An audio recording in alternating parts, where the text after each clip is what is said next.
Hello everyone, আসসালামু আলাইকুম। কেমন আছো সবাই? আলহামদুলিল্লাহ, আমিও ভালো আছি।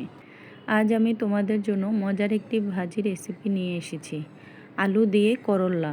তো ভাজিটা তৈরি করতে প্রথমে আমি চুলায় একটি কড়াই বসিয়ে দেব, তারপর দিয়ে দেব পরিমাণ মতো তেল। রান্নার তেল দেওয়ার পরে দিয়ে দেব এখন আমি রসুন কুচি। রসুনটা ভালোভাবে ভাজা হয়ে আসলে এখন আমি আগে থেকে ধুয়ে রাখা করলাগুলো দিয়ে দেব। সবগুলো করলা দেওয়ার পর এখন আমি ভালোভাবে নেড়েচেড়ে দেব।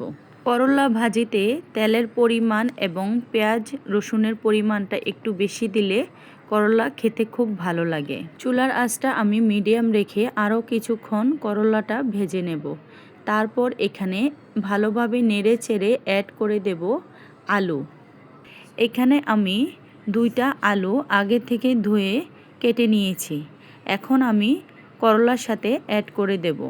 এখন আলু এবং করলাগুলো ওপর নিচ করে ভালোভাবে নেড়েচেড়ে দেব।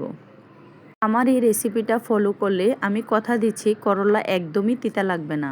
আপনারা যারা তিতার জন্য করলা খেতে পছন্দ করেন না, তারা এভাবে আলু দিয়ে করলাটা ভাজি করে খেতে পারেন। এখন আমি দিয়ে দেব 2 চামচ পরিমাণ লবণ। এখন আমি এভাবে আরও কয়েক সেকেন্ড ভাজি করব, চুলার আঁচ মিডিয়াম রেখে। এখন দিয়ে দেব সামান্য পরিমাণ হলুদ গুঁড়া।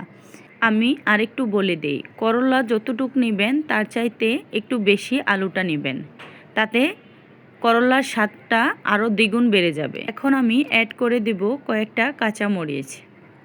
কাঁচামরিচটা দেওয়ার পর এখন আমি অ্যাড করব পেঁয়াজ কুচি।